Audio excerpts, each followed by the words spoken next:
ორი ახალი ფრაქცია საპარლამენტო უმრავლესობაში რა განცხადებას აკეთებს ირაკლი კობახიძე დაგეგმილ ცვლილებებზე. 2 წელი არასრულწლოვანთა მართლმსაჯულების კოდექსის ამოქმედებიდან, როგორია დანაშაულის სტატისტიკა და როგორ აფასებენ რეფორმის შედეგს. საშობაო მზადება ტერორისტული საფრთხის ფონზე ევროპასა და ამერიკის შეერთებულ შტატებში უსაფრთხოების უპრეცედენტო ზომებს მიმართავენ.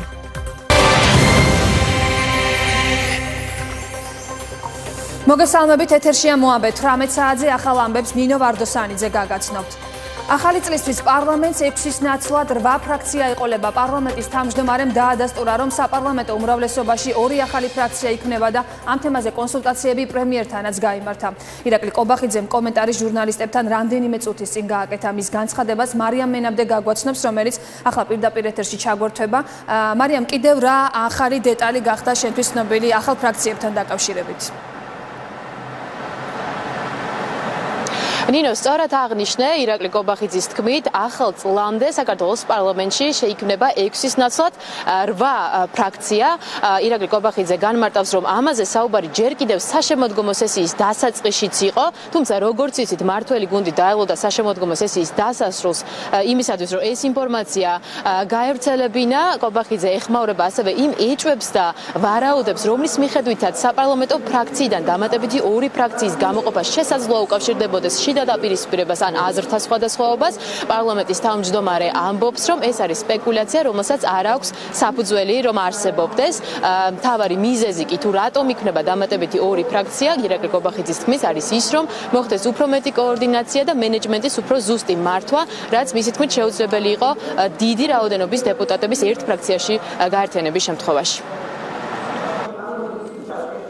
ამას არ ჭირდება პლენარული სხდომა, ამას ესაჯურება ბიუროს სხდომაზე დამტკიცება. შესაბამისად, ჩვენ ვფიქრობთ, რომ წლის ბოლომდე უკვე შეიქმნება 2 დამატებითი ფრაქცია საპარლამენტო უმრავლესობაში. რაც შეეხება საბოლოო კონსულტაციებს პრემიერთან, როდის გეკმოთ ბატონო ირაკლი? ფრაქციებთან დაკავშირებით კონსულტაციები პრინციპში უკვე შემდგარია, მიღებული გვაქვს პრინციპული გადაწყვეტილება ფრაქციების შექმნასთან დაკავშირებით, შემადგენლობასთან დაკავშირებით, ხელმძღვანელობასთან დაკავშირებით და ამის საფუძველზე მიიღება უკვე საბოლოო გადაწყვეტილება პარლამენტის ბიუროს მიერ. ამასთანავე ჩვენ დადასტურებით შეგვიძლია უკვე ვთქვათ ის, რომ გუშინდელი და ანონსებული ცვლილებების შედეგად ჩამოყალიბებული ერთ-ერთი ფრაქციის თავმჯდომარე ნამდვილად იქნება გოჩა ენუქიძე. მასთან ერთად, როგორც იცით, განიხილებოდა ის, რომ იქნებოდნენ ფრაქციაში წარმოდგენილი ილია წულაია, პაატა მხეიძე, ირაკლი ხახუბია და გოჩა დანელია. გოჩა ენუქიძე გვიდასტურებს ინფორმაციას ფრაქციაში ამ წევრებთან დაკავშირებით. ჩვენ ვესაუბრებთ ერთ-ერთ მის თანაგუნდელსაც, სავარაუდო თანაგუნდელსაც სამომავლოდ ილია წულაიას, რომელმაც ასევე დაგვიდასტურა ინფორმაცია იმის თაობაზე, რომ ფრაქციაში ასევე შევა თამაზ ნავერიანი. უფრო მეტ დეტალს ჯერ არ შექმნილ ფრაქციაში უკვე ამბობენ, რომ ორშაბათს გაგვაცნობენ, მანამდე კი მიმდინარეობს სამუშაო პროცესი.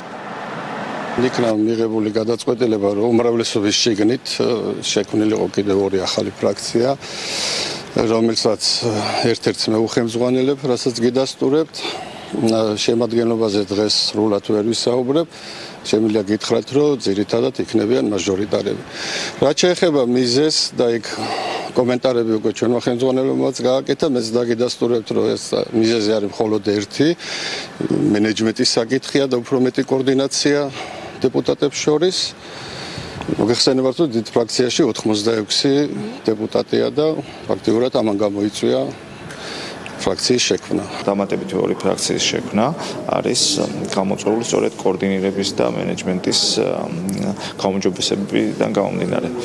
რაც შეეხება ზოგადად გავრცელებულ ინფორმაციას, თქოს რაღაც გადაჯგუფება მიდის ამ გუნდს, ეს არის აბსურდი. რა თქმა უნდა, ჩვენ ერთი გუნდი ვართ, ჩვენ ვართ ქართული ოცნების წარმომადგენლები და აუცილებლად პირიქით ამ ნაბიჯით, ამ გადაწყვეტილებით კიდევ უფრო გაძლიერდება ჩვენი გუნდი ქართული ოცნები. განსხვავებული ვითარება გვაქვს მეორე სავარაუდო ფრაქციასთან დაკავშირებით, რომელსაც როგორც იცით, ბიძინა გეგიძემ უნდა უხელმძღვანელოს და მასთან ერთად გუნდში აგრეთვე დეპუტატებში განიხილება, რომ წარმოდგენლები იქნებიან ირაკლი აბუსერიძე, ზაზა პაპუაშვილი და ლევან გოგიჩაიშვილი. ჩვენ ვესაუბრებთ ამ დეპუტატებს და ისინი ჯერჯერობით თავს იკავებენ სატელევიზიო კომენტარებისგან. მაგალითად, ბიძინა გეგიძე ამბობს, რომ ის ელოდება იმ კონდიციას, როდესაც უკვე შესაძლებელი იქნება კონკრეტული კომენტარის გაკეთება. ჯერჯერობით ისინი არ ადასტურებენ ინფორმაციას ახალი ფრაქციის შექმნასთან დაკავშირებით. ყველა დეტალს უკვე თუ რას ფიქრობს ოპოზიცია და ანალიტიკური წრეები მიმდინარე მოვლენებთან დაკავშირებით ჩვენ უკვე მოამბის მთავარ გამოშვებაში შემოგთავაზებთ. მადლობა მარიამ, პირდაპირ ეთერში ეს იყო მარიამ მენაბდე. რა შედეგი მიიღო ქვეყანამ არასრულწლოვანთა მართლმსაჯულების კოდექსის ამოქმედებიდან 2 წლის შემდეგ? მოამბე დაინტერესდა რა შეცვალა საკანონმდებლო რეფორმამ და იკლო თუ არა დანაშაულის რიცხვმა.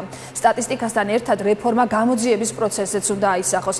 როგორც ცნობილია, დასასრულს უახლოვდება ადვოკატების, პროკურორების, მოსამართლეების და პოლიციის თანამშრომელთა გადამზადების პროცესი, რაც ნიშნავს იმას, რომ ევროპული ქვეყნების მსგავსად საქართველოსაც სპეციალიზირებული სამართალდამცველები ეყოლება.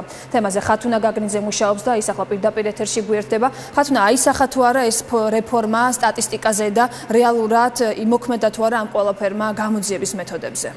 დიახ, როგორც ჩვენ მთავარ საგამოძიებო უწყებაში განგვიმარტეს, ბოლო 2 წლის განმავლობაში არასრულწლოვნებში დანაშაულის სტატისტიკა შემცირდა პროკურატურის ინფორმაციით. მას შემდეგ, რაც ამოქმედა არასრულწლოვნების მართლმსაჯულების კოდექსი, გამოვლენილი იქნა 1159 დანაშაული, საიდანაც 772 შემთხვევაში მოხდა განრიდება. სწორედ ეს ლიბერალური პოლიტიკა, როგორც პროკურატურაში განმარტავენ, აღმოჩნდა იმის საფუძველი, რომ დანაშაულის სტატისტიკა ბოლო 2 წლის განმავლობაში არის კლებადი. ჩვენ ვესაუბრეთ პროკურატურის შესაბამის წარმომადგენელს, რომელიც აცხადებს, რომ გარდა სტატისტიკისა მნიშვნელოვნად შეიცვალა საგამოძიებო მეთოდები.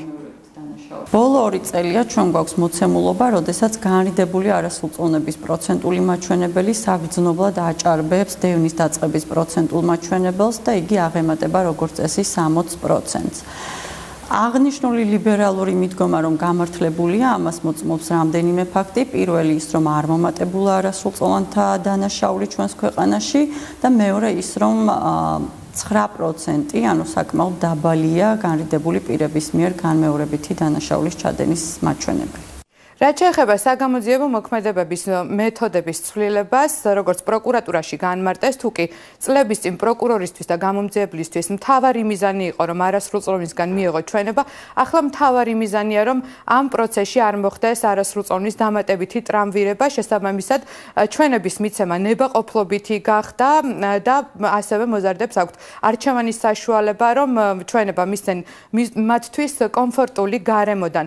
2 წლის თავზე რეფორმიდან 2 წლის თავზე ჩვენ ვესაუბრეთ პარლამენტის იურიდიული კომიტეტის თავმჯდომარეს ეკაბესელიას, როგორია მისი შეფასება არასრულწლოვანთა მართლმსაჯულების კოდექსის ამოქმედებიდან 2 წლის შემდეგ და რა შენიშვნები აქვთ ამ პროცესთან სფეროს ექსპერტებს და ფსიქოლოგებს, ამას უკვე მოისმენთ 21 საათზე ჩვენს მთავარ გამოშვებაში. მადლობა ხათუნა, ეს იყო ხათუნა გაგნიძე. პრეზიდენტი საზოგადოებრივი მაუწყებლის შეთავაზებას დათანხმდა. გიორგი მარგველაშვილი მზად არის მაუწყებლობის შესახებ კანონპროექტი, რომელიც მეორე მოსმენით უკვე მიღებულია საზოგადოებრივი მაუწყებლის აღმასრულებელი საბჭოს წარმომადგენლებთან ერთად განიხილოს. საზოგადოებრივი მაუწყებელი პრეზიდენტთან შეხვედრის ინიციატივით მას შემდეგ გამოვიდა, რაც გიორგი მარგველაშვილმა დაინტერესებულ მხარეებთან, კერძოდ მედიის და არასამთავრობო სექტორის წარმომადგენლებთან შეხვედრა დანიშნა. ეს შეხვედრა ორშაბათს უნდა გაიმართოს. პრეზიდენტი საპარლამენტო მდივნის განცხადების შემდეგ საზოგადოებრივი მაუწყებლის აღმასრულებელმა საბჭომ განცხადება გაავრცელა, სადაც ვკითხულობთ, რომ კანონპროექტის მომზადების და საპარლამენტო განხილვის პერიოდში შეხვედრა ყველა დაინტერესებულ მხარესთან გაიმართა და საბჭომ მზად არის არსებულ პრობლემებზე და გამოწვევებზე პრეზიდენტს ესაუბროს.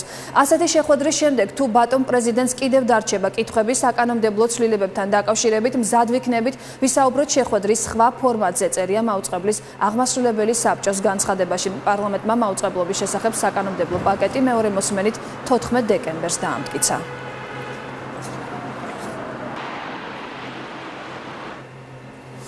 მართლმსაჯულების რეფორმირების მეოთხე ტალღა საკითხზე იურიდიულ საკითხთა კომიტეტის თავმჯდომარე არასამთავრობო ორგანიზაციების წარმომადგენლებს შეხვდა. სამუშაო ჯგუფის ფორმატში მესამე სექტორმა კორუფციის, ნეპოტიზმის შემთხვევებსა და არსებულ საფრთხეებზე გაამახვილა ყურადღება. რეფორმის გატარების შესახებ მათ დეტალური ინფორმაცია მიიღეს. ეკაბესელიას თქმით, ამჟამად 4 მიმართულებით მიმდინარეობს მუშაობა, მათ შორის დისციპლინურ საკითხებზე. პირველი საკითხის გახლავთ საქმეთა განხილვის დაჩქარება და საქმეთა ნაკადის მართვა და არის უკვე მომზადებული პირველი პროექტი. ასევე მუშაობთ ჩვენ იუსტიციის საბჭოს და იუსტიციის უმაღლესი სკოლის რეფორმის საკითხზე. ამ შეხვედრაზე გაუზიარებთ მათ სამუშაო ჯგუფის ფორმატში, რა თემებია ის, რაც უკვე არის მომწიფებული და მათ შორის იმ სამოქმედო გეგმაზე, რომელიც მომავალი წლიდან გულისხმობს ამ რეფორმის გაგრძელებას. მნიშვნელოვანია კონკრეტული საკანონმდებლო ჩარჩო შეიცვალოს და კონკრეტული დებულებები შეიცვალოს კანონში, მათ შორის რომელიც უკავშირდება თვითონ იუსტიციის უმაღლესი საბჭოს მუშაობის რეგლამენტს, ასევე იუსტიციის სკოლის და მოსამართლეების სკოლის რეფორმას, ასევე მოსამართლეების დანიშვნის წესს. სამუშაო შეხვედრის ფორმატში იმსჯელეს საფინანსო საბიუჯეტო კომიტეტის ევროკავშირის კანონმდებლობასთან ჰარმონიზაციის 2018-2020 წლების სამოქმედო გეგმაზე. კომიტეტის და ფინანსთა სამინისტროს წარმომადგენლებმა არაპირდაპირი დაბეგვრის, აუდიტის და აღრიცხვის სფეროში საპარლამენტო კონტროლის და ასოცირების შეთანხმებით ნაკისრი ვალდებულებების განხორციელების გზები განიხილეს. დაიგეგმა საფინანსო საბიუჯეტო კომიტეტის და ფინანსთა სამინისტროს ერთობლივი სამუშაო ჯგუფის შექმნა, რომელიც ამ მიმართულებით იმუშავებს. ერთ-ერთი ცვლილებების პაკეტი წარმოდგენილია დღეს საგადასახადო კოდექსის ცვლილებების პაკეტი პარლამენტში, რომელიც იხილება და წლის ბოლომდე ის აისახება საქართველოს საგადასახადო კოდექსში.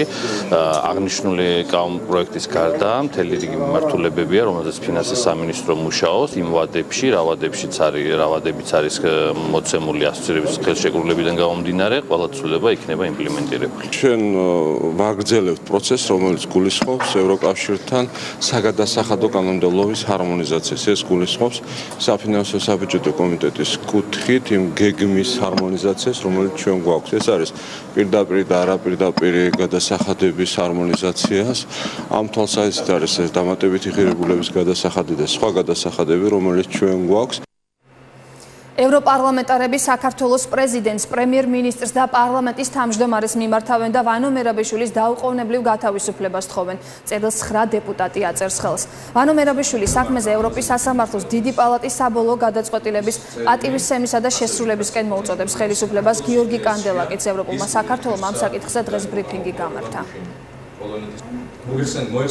ევროპულ საქართველოს დიდი იმედი გვაქვს, რომ საქართველოს მთავრობა პატივისცემით მოიპყრობა ესოდენ მაღალი რანგის დოკუმენტს და განცხადებას და წარსული შემთხვევებისგან განსხვავებით არ მოახდენს თავდასხმას და ამ განცხადების მნიშვნელობის შემცირებას. შინაგან საქმეთა სამინისტრომ ნარკორეალიზატორი დააკავა. გამოძიებამ დაადგინა, რომ ბრალდებული ნარკოტიკულ საშუალებას სისტემატურად ყიდდა. პოლიციამ დაკავებულის მიერ გაყიდული 4 შეკვრად დაფასებული ნარკოტიკული საშუალება, ჰეროინი, მორფინი და ნარკოტიკის გაყიდვის შედეგად მიღებული თანხა ნივთმტკიცება დამოიღო. გამოძიება ნარკოტიკული საშუალების უკანონო შეძენა, შენახვის და გასაღების ფაქტზე მიმდინარეობს.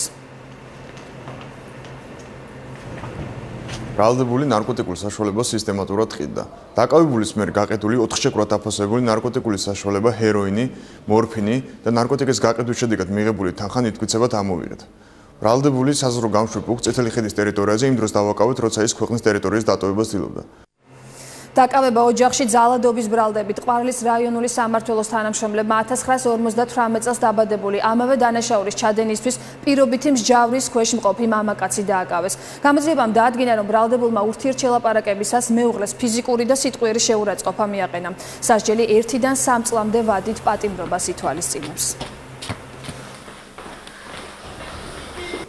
ყვარლის რაიონის სოფელ ენისელში ოჯახში ძალადობის ბრალდებით ამავე დანაშაულის ჩადენისთვის პირობითი მსჯავრის ქვეშ მყოფი პირი დავაკავეთ. დავადგინეთ, რომ მან მეუღლეს ფიზიკური და სიტყვიერი შეურაცხყოფა მიაყენა. შინაგან საქმეთა მინისტრი გერმანიის ელს შეხვდა. მხარეებმა სამართალდამცავ უწყებებს შორის არსებული მჭიდრო და ეფექტიანი ოპერატიული თანამშრომლობის შესახებ ისაუბრეს და ურთიერთობის გაღრმავების პერსპექტივები განიხილეს. გიორგი გახარიამ სტუმრებს სამინისტროში მიმდინარე და დაგეგმილი რეფორმები გააცნო. პირველად შევხვდი შინაგან საქმეთა მინისტრს. მე მას მივულოცე ახალ თანამდებობაზე დანიშვნა და ყოველივე საუკეთესო ვუსურვე ახალ პოზიციაზე გამოწვევებთან გასამკლავებლად. შეხვედრაზე განვიხილეთ უსაფრთხოების სფეროში ჩვენი თანამშრომლობის საკითხები. თავდაცვის მინისტრი პოლკოვნიკ ჯონ კაროლს შეხვდა. საუბრის ერთ-ერთი თემა საქართველოს თავდაცვის მზადყოფნის პროგრამა იყო, რომელსაც საქართველო სტრატეგიულ პარტნიორთან, ამერიკის შეერთებულ შტატებთან ერთად ახორციელებს. მხარეებმა საქართველოს შეიარაღებულ ძალებსა და ამერიკის შეერთებული შტატების საზღვაო ქვეით ძალებს შორის თანამშრომლობის მნიშვნელობა ხაზგასმით აღნიშნეს და მისი გაღრმავების პერსპექტივებზე იმსჯელეს. ამომზადების ხარისხით ჩვენ უფრო და უფრო დაუახლოვდით ნატო სტანდარტებს. ჩვენ მომავალშიც დავგეგმეთ ფართო სპექტრი თანამშრომლობისა, განსაკუთრებით სამხედრო განათლების განვითარების საქმეში. ანაკლის ღრმაწყლოვანი პორტის მნიშვნელობა გააცნეს საქართველოში აკრედიტებულ დიპლომატიურ კორპუსს. საგარეო საქმეთა მინისტრმა მიხეილ ჯანელიძემ ხაზი გაუსვა ანაკლის ღრმაწყლოვანი პორტის და საქართველოს როგორც ევროპა-აზიის დამაკავშირებელი ხიდის მნიშვნელობას. ანაკლის ღრმაწყლოვანი პორტის პირველი ფაზის გახსნა და გემების მიღება ანაკლიაში 2021 წელს იგეგმება. ამავდროულად ანაკლის პორტის მიმდებარე ტერიტორიაზე დაგეგმილია ქალაქ ანაკლის და ეკონომიკური ზონის განვითარება. ანაკლის ღრმაწყლოვანი პორტის მშენებლობა და განვითარება 9 ფაზას მოიცავს. პროექტის მთლიანი ბიუჯეტი 2 მილიარდ 500 მილიონი დოლარია. ამ განვითარების პროცესში ჩვენ გვინდა რომ მაქსიმალურად იყოს ჩართული ასევე საერთაშორისო კომპანიები, მსხვილი კომპანიები, ჩვენი პარტნიორი ქვეყნები და სწორედ ამას ემსახურებოდა ჩვენი შეხვედრა, რათა გაგვეცნო მათთვის დეტალური ინფორმაცია, რათა მათ უკვე მოიზიდონ თავიანთი ქვეყნებიდან დაინტერესებული კომპანიები, ინვესტიციები. წლის ბოლოს ვიწყებთ მშენებლობას და გვინდა ესე თქვა ჩავაბაროთ ანგარიში აქამდე გაკეთებული სამუშაოების და იმ გეგმების შესახებ, რომელსაც კორპორაცია აპირებს განახორციელოს უახლოეს პერიოდში.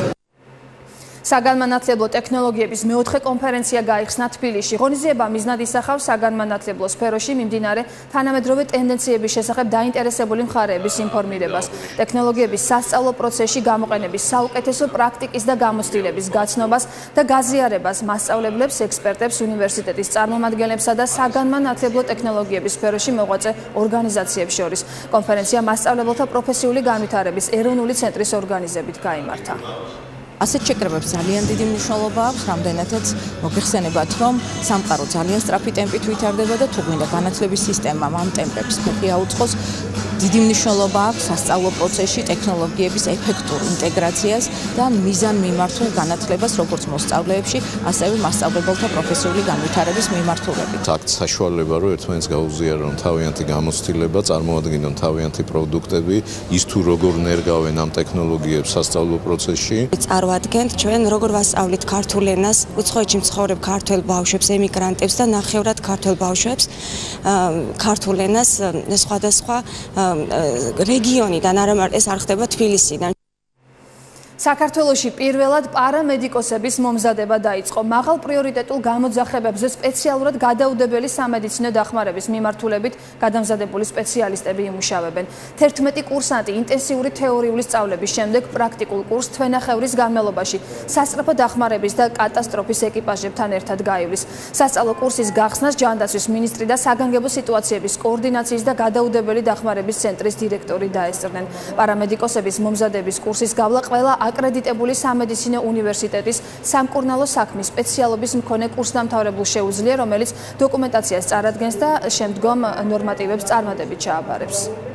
კიდევ ერთხელ მინდა დიდი პატივისცემა გამოხატო სასწრაფო დახმარების ექიმების და ექნებისადმი, ისინი ურთულეს სამუშაოს ასრულებენ და ხშირად დაუფასებელ სამწუხაროდ და ამ პროექტის მიზანი არის, რომ მათი ეს დატვირთვა განიმუხტოს და მათ მიეცეთ საშუალება, რომ უშუალოდ თავისი ფუნქცია შეასრულონ. პროექტის ამოცანა არის ის, რომ მიმართულად გადაუდებელ შემთხვევებზე გავიდნენ ამისათვის სპეციალურად მომზადებული ბრიგადები, რომლებიც არ გავლენ რაიმე სხვა ტიპის გამოძახებაზე. ჩვენ გავდივართ პარამედიკების კურსს, რომელიც ძალიან მნიშვნელოვანია, იმიტომ რომ ამერიკა-კავკასიაში როგორც ჩვენ ვიცით პირველია ეს და მე მომიწევს ალბათ რუსთავში მუშაობა.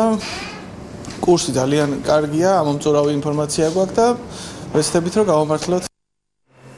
უსაფრთხოების საკითხების განსახილველად ბათუმში შეხვედრებს მართავენ პრეზიდენტის ადმინისტრაციის უფროსი გიორგი აბაშიშვილი და ეროვნული უშიშროების საბჭოს მდივანი დავით რაქუიაშვილი. ისინი ბათუმის დემოკრატიის სკოლის კურსდამთავრებულებს და საჯარო პოლიტიკით დაინტერესებულ მოქალაქეებს შეხვდნენ და უსაფრთხოების და დემოკრატიული რეფორმების აუცილებლობის მნიშვნელოვანი საკითხები განიხილეს. საუბარი შეეხო საპარლამენტო არჩევნების 1 წლის შემდგომი პერიოდის შეფასებას და მიმდინარე რეფორმებს. ჩვენ გამოვეხმაურეთ და შემოვერთდით მედიასახლ გურიანიუსის მიერ წამოწყებულ ინიციატივას ძალადობის წინააღმდეგ კვირეულს სკოლებში და დღეს ვიმყოფებთ აქ ჩოხატაურში იუდას ბიბლიოთეკაში, სადაც ახალგაზრდებს ვესაუბრებთ სწორედ ძალადობის წინააღმდეგ, აგრესიის წინააღმდეგ მოქმედებებს სკოლებში. მნიშვნელოვანია, რომ ახალგაზრდებს ხვდნენ არის ძალიან დიდი დაინტერესება აღნიშნული საკითხების ირგვლივ, მათ ითხოვეს უფრო მეტი იყოს გაკეთებული ამ მიმართულებით, იყოს უფრო მეტი ტრენინგები, სემინარები, საჯარო დისკუსიები ამ საკითხზე. დასაქმება, ინფრასტრუქტურა და სოციალური პრობლემები. ეს ის საკითხებია, რომლის მოგვარებასაც ადგილობრივები რუსთავის ახლად არჩეულ მერს თხოვენ. რა გეგმები აქვს ირაკლი ტაბაღუას? იქნება თუ არა 2018 წლის ბიუჯეტი რუსთაველების საჭიროებებზე მორგებული და რა ღონისძიებებია დაგეგმილი მთელი წლის განმავლობაში? ნახეთ ჩვენი რეპორტაჟი რუსთავიდან. მოწესრიგებული ინფრასტრუქტურა, მოვლილი და რეაბილიტირებული ეზოები, საბავშვო მოედნები, სკვერები. ყველაზე ხშირად სწორედ ეს იყო წინასაარჩევნო რუსთავში გამოკითხული მოსახლეობის მთავარი მოთხოვნა. მოთხოვნა არც არჩევნების შემდეგ შეცვლილა. მუშევრობა ყველაზე პირველი პრობლემა, მუშევრობა და უსაქმებლობა, ახალგაზრდები, დადიან ეს პენსიონერები, გაჭირვებული ხალხი, ფასები მაღალია და ხელმისაწვდომი არაფერი არ არის ჩვენთვის და მეტი რა ხალხს მოხედოს პირველ რიგში პარკის გალამაზება შეიძლება ახალგაზრდებმა რომ გამოიყენონ. მოსისუფთავეს რომ მიეხედოს უკეთესი იქნება. მოკლედ, მე მაგალითად მინდა რომ პარკები დაალაგდეს, ისე რომ ბავშვებს კონდეთ წასასვლელი, გასართობი, დასასვენებელი. რომ ინფრასტრუქტურა რომ მოწესრიგდეს ეზოებში, განსაკუთრებით მე აგერ კოსტავაზე ვცხოვრობ და ეზო მოსაწესრიგებელი არის საბავშვო მოედნები. უსაფრთხოება იყოს ქალაქში დაცული. ახლა მოსახლეობის დაკვეთა ახლად არჩეულმა მერმა უნდა შეასრულოს. ირაკლი ტაბაღუა, რომელსაც ნდობა რუსთავის მოსახლეობის 53%-ზე მეტმა გამოუცხადა, ამბობს, რომ მისთვის პრიორიტეტი ადგილობრივების მოთხოვნების შესრულებაა. ბიუჯეტიდან წლის ბოლომდე რამდენიმე ეზოს რეაბილიტაცია დასრულდება. იგეგმება შიდა საკომუნიკაციო სისტემის შეცვლაც. ქალაქში არსებული პარკების რეაბილიტაციის მიზნით კი საპროექტო სამუშაოებისთვის რუსთავის მერიამ ტენდერი გამოაცხადა. ჯერჯერობით მოხდა ესე ვთქვათ ტენდერის გამოცხადება და ტენდერში გამარჯვებული კომპანია შეთანხმებით მერიასთან მოახდენს სკვერების დაპროექტებას. თუ როგორი სამუშაოები უნდა ჩატარდეს შემდგომში და რა ბიუჯეტის თანხა დაჯდება ამ სკვერების რეაბილიტაციას. საკუთარი მოთხოვნები აქვს ოპოზიციას. ნაციონალური მოძრაობა მერიაში ახალგაზრდული პროექტების წარდგენას და მხარდაჭერას ითხოვს. ლეიბორისტები კი რუსთავის მერს ურჩევენ პირველ ეტაპზე ყურადღება სოციალურ პროექტებზე, გადატვირთულ საბავშვო ბაღებსა და ინფრასტრუქტურაზე გაამახვილოს. ძალიან საინტერესო არის ის ფაქტი, რომ ძალიან ბევრი სოციალურად დაუცველი ადამიანი ყავს რუსთავში და ურჩევდი, რომ სოციალურ პროგრამებზე გაამახვილოს ყურადღება და რაც შეიძლება დიდი თანხები იყოს გამოყოფილი. სამწუხაროდ ქართული ოცნების პოლიტიკა ორიენტირებული არა ქალაქის ან ქვეყნის განვითარებაზე, მეტწილად მომხოჭოლობაზე, შესაბამისად არ გვაქვს დიდი განწყობა, რომ ისინი ჩვენს რეკომენდაციებს გაითვალისწინებენ, თუმცა ფრაქცია ერთიანი ნაციონალური მოძრაობა მუშაობს ძალიან მნიშვნელოვან და სასიკეთო პროექტებზე ქალაქისთვის. ტაბაღუა ოპოზიციასთან სასაუბროდ მზადაა, თუმცა მიიჩნევს, რომ მთავარ გამოწვევად ქალაქში საინტერესო საინვესტიციო გარემოს შექმნა და მეტი ინვესტიციის მოზიდვა რჩება. მანამდე კი მერია სოციალური პრობლემების გადაჭრას საკუთარი ძალებით შეეცდება. 52 ოჯახისთვის რუსთავში 2018 წელს სოციალური საცხოვრისიც აშენდება. დაგეგმილია ახალი საბავშვო ბაღის მშენებლობაც, სადაც 6 დამატებითი ჯგუფი გაიხსნება. სიღარიბის დაძლევის არის აქტიური თანამშრომლობა ბიზნესთან და აქტიური თანამშრომლობა ინვესტიციებთან. რუსთავს გააჩნია ამის პოტენციალი და თავარია აი სწორად სტრატეგიულად დაგეგმო და ის პროდუქტი მიაწოდო ბიზნესს, რომ მას ჰქონდეს სურვილი, რომ რუსთავში განვითარდეს და აწარმოოს და მოახდინოს რუსთაველების დასაქმება. რუსთავის ბიუჯეტი 2018 წელს 35 მილიონი ლარითაა განსაზღვრული ცენტრალური ტრანსფერების გარეშე, რაც 2017 წლის ბიუჯეტს 2 მილიონით აღემატება. რუსთავის საკრებულო ახალ ბიუჯეტს წლის ბოლომდე დაამტკიცებს. ავსტრიის კოალიციური მთავრობის ფორმირება კონსერვატორებსა და ულტრამემარჯვენეებს შორის მიღწეული შეთანხმებით მოხერხდა. კოალიციის შექმნის შესახებ მემარჯვენე ცენტრისტული პოლიტიკური ძალის ავსტრიის სახალხო პარტიის ლიდერმა სებასტიან კურცმა პრესკონფერენციაზე განაცხადა. ულტრამემარჯვენე იდეოლოგიის მქონე ავსტრიის თავისუფლების პარტია, რომლის ლიდერი ჰაინც კრისტიან შტრახია, ანტიემიგრაციული, ანტიისლამური და ევროსკეპტიკური ხედვით გამოირჩევა. პარტიამ 2 თვის წინ გამართულ საპარლამენტო არჩევნებში ხმების 26% მიიღო და მეორე ჩვენ ბევრ რამეზე განსხვავებული ხედვა გვაქვს, თუმცა რაზეც ვთანხმდებით, ეს საგადასახადო სისტემა და ეკონომიკური რეფორმებია, რომელსაც უახლოეს 4 წელიწადში გავატარებთ. ეს რეფორმები არსებულ ეკონომიკურ მდგომარეობას უკეთესობისკენ შეცვლის. იორდანეს დასავლეთ სანაპიროსა და ღაზის სექტორში მომხდარ შეტაკებებს 4 პალესტინელი სიცოცხლე ემსხვერპლა 200 კი დაშავდა. გარდაცვლილთა შორისაა ცნობილი აქტივისტი იბრაჰიმ აბუ ტურაია, შეზღუდული შესაძლებლობების მქონე პირი, რომელიც რამდენიმე წელია პალესტინის დამოუკიდებლობის მოძრაობაში აქტიურად იყო ჩართული. პალესტინური ადმინისტრაციის კონტროლის ქვეშ მყოფ ტერიტორიებსა და აღმოსავლეთ იერუსალიმში შეტაკებები მერვე დღეა გრძელდება. არეულობა დონალდ ტრამპის მიერ ისრაელის დედაქალაქად იერუსალიმის აღიარებას მოჰყვა. ბოლო დღეებში ისრაელის სპეცრაზმსა და პალესტინელ აქტივისტებს შორის შეტაკებების შედეგად 2000-მდე ადამიანი დაშავდა, 100-მდე აქტივისტი დაპატიმრებულია. საშობაო მზადება ტერორისტული საფრთხის ფონზე ევროპასა და ამერიკის შეერთებულ შტატებში. ტერორისტული დაჯგუფება ისლამური სახელმწიფოს მუქარის და ნიუ-იორკში არშემდგარი ტერაქტის შემდეგ ხალხმრავალ ადგილებში უსაფრთხოების უპრეცედენტო ზომებს მიმართავენ.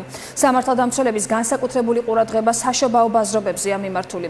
როგორ ემზადებიან ევროპაში დღესასწაულისთვის და როგორია მოსახლეობის განწყობა, ნახეთ ქეთი ჩოხელის რეპორტაჟი.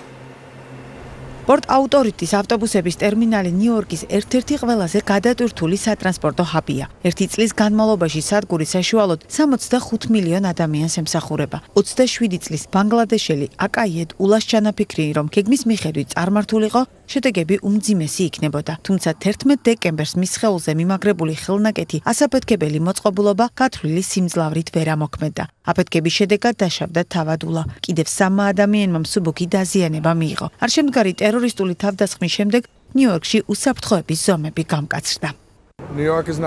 ნიუ-იორკი არ არის უსაფრთხო, ეს კვლავ მოხდება, უბრალოდ წინაზე გაგვიმართლა, რადგან იმ ბიჭმა შეცდომა დაუშვა. მას ხელი არავინ შეუშალა. მან თავად დაუშვა შეცდომა. ყველა ძალიან შეშფოთებულია, თუმცა ცხოვრება ჩვეული რითმით გრძელდება. ყველა თავის საქმეს აგრძელებს. ყველაფერი ჩვეულ რეჟიმს დაუბრუნდა, თითქოს აქ არაფერი მომხდარა. ნიუ-იორკის პოლიცია მუშაობს.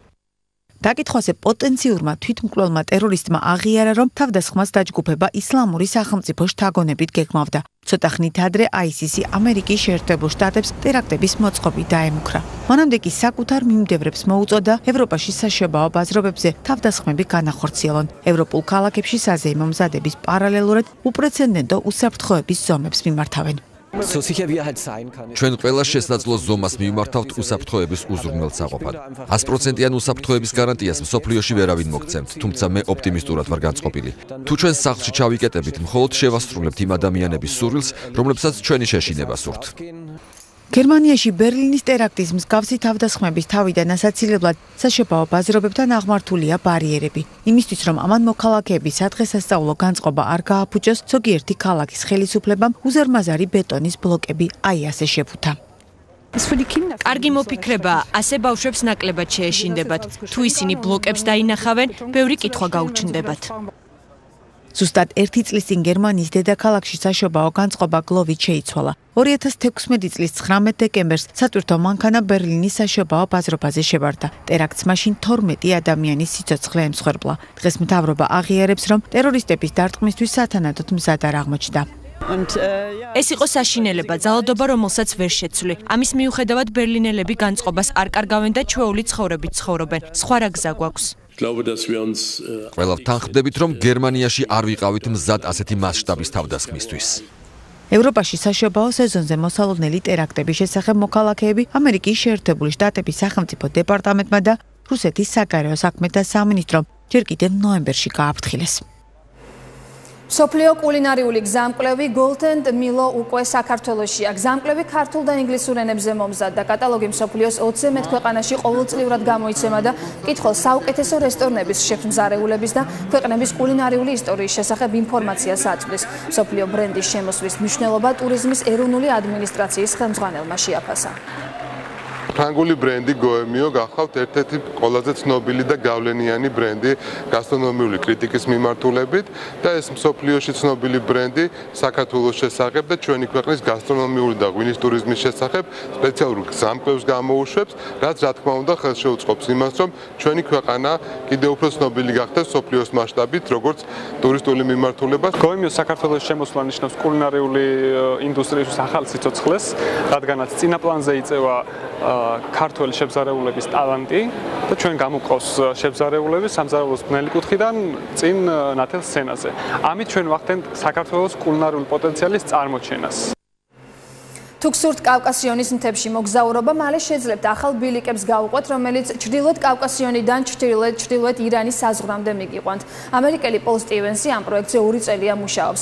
ის ცდილობს სამთო ტურისტული ბილიკები ერთმანეთს დაუკავშიროს და ამიერკავკასიის საერთო ტურისტული სალაშქრო გზას შექმნას. პოლ სტივენსმა მოხალისეებთან და გუნდის წევრებთან ერთად 2 წლის განმავლობაში სვანეთში და დირიჯანის ნაკრძალში უკვე მოახერხა ბილიკების გაყვანა. დეტალები ამერიკის ხმის ჟურნალისტის ანი მჩხიკვაძეს სიუჟეტში ნახეთ. კავკასიონის მთები ბევრ ადგილობრივ და უცხოელ ტურისტს იზიდავს. სამთო ტურიზმის მოყვარულებს საქართველოში მალე შეეძლებათ რამდენიმე ეროვნული ნაკრძალი ერთი ბილიკის გამოყენებით დალაშქრონ. ეს ამერიკელი პოლ სტივენსის მიზანია. მეგობრებთან ერთად მან გადაწყვიტა და ეფუძნებინა ორგანიზაცია, რომელიც საქართველოში, სომხეთსა და აზერბაიჯანში ტურისტული ბილიკების გაყვანაზე და სალაშქრო გზების დაკავშირებაზე მუშაობს. საქართველოში პირველად 2005 წელს ჩავედი, შემდეგ 2010 წელს იქ საცხოვრებლად გადავედი და ამერიკის საელჩოში მუშაობდი. ძალიან მომწონდა მთაში სიარული და ეროვნულ პარკებში ლაშქრობა. როდესაც ამ პარკებში დავდიოდი სვანეთში და რაჭაში, დავიწყე იმაზე ფიქრი, თუ როგორ შეიძლება მათი ერთ გრძელ ბილიკად დაკავშირება. ამერიკაში ჩვენ აპალაჩიის მთების და წყნარი ოკეანის სანაპირო ბილიკები გვაქვს, რომელიც ეროვნულ პარკებს ერთმანეთთან აკავშირებს. რამდენიმე წლის წინ გადავწყვიტე საქართველოში დაბრუნება და იდეის რეალობად გადაქცევა. ბოლო 2 ზაფხულის განმავლობაში ჩვენ ქართველ და უცხოელ მოხალისეებთან ერთად 10 კვირის მანძილზე ვმუშაობთ სვანეთში და დილიჟანის ეროვნულ პარკში. 200 კილომეტრის სიგრძის ბილიკი შევქმნით. ერთმანეთს რამდენიმე ბილიკი დავუკავშირეთ და ახლა სვანეთიდან რაჭაში შეგიძლიათ 230 კილომეტრს ფეხით გავუყვეთ. პოლი იმედოვნებს, რომ მისი გუნდი მოახერხებს აპალაჩის მთების მსგავსი ქსელის შექმნას, რომელიც სხვადასხვა ბილიკის დაკავშირებით სამთო ტურიზმის მოყვარულებს საშუალებას მისცემს 2000 კილომეტრი ფეხით დაფარონ და კავკასიონის მთებშიც გაიკვლიონ გზა. მე ვფიქრობ, ეს ბილიკები ტურისტებს დაეხმარება საქართველოში აღმოაჩინონ ნაკლებად ცნობილი და უფრო შორეული ადგილები, რაც ტურიზმიდან მიღებულ შემოსავალს გადაანაწილებს უფრო მეტ რეგიონზე და ადგილობრივ მკვიდრზე. ყველაზე რთული ნაწილი მთაში მუშაობაა, თუმცა ამ სირთულის გადალახვაში მის გუნდს ადგილობრივების სტუმართმოყვარეობა ეხმარება. ყველაზე რთული მთაში მუშაობა, ამინდის სწრაფად იცვლება და გზები ძალიან ცუდია. ხალხი, ვისაც ჩვენ ხვდებით, ხედავს მესტიაში და ყაზბეგში ტურისტების რაოდენობის ზრდას და ვერ ხვდებიან, რატომ არ არიან ტურისტები მათ სოფელში, რომელიც ასევე ძალიან ლამაზია. ჩვენ იმედი გვაქვს, რომ ეს ბილიკი მათ სოფლებამდე უფრო მეტ ადამიანს მიიყვანს. უცხოელი მოხალისეები, რომლებიც სამთო ტურისტულ ბილიკებზე მუშაობენ, ძალიან გაკვირვებული რჩებიან იმ სტუმართმოყვარეობით, რომელსაც ისინი ხედავენ. ხალხი თავის სახლებში გვეპატიჟება, გვიმასპინძლდება. ისინი ძალიან ხელგაშლილები არიან. ეს ყოველთვის ძალიან აკვირვებს უცხოელებს. ისინი ასევე გაოცებულნი რჩებიან მთების სილამაზით. კავკასიონს და მის გასაოცარ სილამაზეს ბევრი არ იცნობს. The Caucasus aren't very well known. პოლს იმედი აქვს, რომ ტურისტული ბილიკები მალე შავ ზღვას კასპიის ზღვასთან დააკავშირებს და ჩრდილოეთ კავკასიონიდან ირანის საზღვრამდე მოახერხებთ ლაშქრობას. თუ რა თქმა უნდა, 1500 კილომეტრის გავლას არ შეუშინდებით და ამისთვის რამდენიმე თვეს გამოყოფთ. ანი ჩხიკვაძე, ამერიკის ხმა, ვაშინგტონი. ლაშა შავდათუაშვილი რუსეთში მიმდინარე სანქტ-პეტერბურგის მასტერსის ფინალში იჭიდავებს. საქართველოს ვაჟ ძიუდოისტთა ნაკრების წევრმა ოლიმპიური ოქროსა და ბრინჯაოს მფლობელმა და ევროპის ჩემპიონმა 73 კილოგრამი წონითი კატეგორიის მეოთხედფინალში მსოფლიოს მესამე პრიზიორი მონღოლი ოდბაიარ განბაატარი იპონით დაამარცხა. ნახევარფინალში კი ასევე იპონით უზბეკ გისუჯემბობუევს ძლია. ფინალში ქართველი სპორტსმენის მეტოქე მოქმედი მსოფლიო ჩემპიონი და რეიტინგის პირველი ნომერი იაპონელი სოიჩი ჰაშიმოტო იქნება.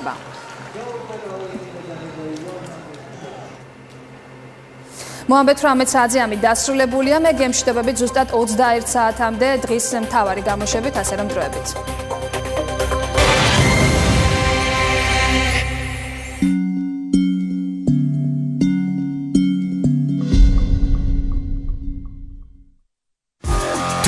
დეკემბერი 21 საათი მეორე არხის ეთერში პირდაპირი რეპორტაჟი აბუ-დაბიდან საკლუბო გუნდების მსოფლიო ჩემპიონატის ფინალი მადრიდის რეალი ბრაზილიის გრემიო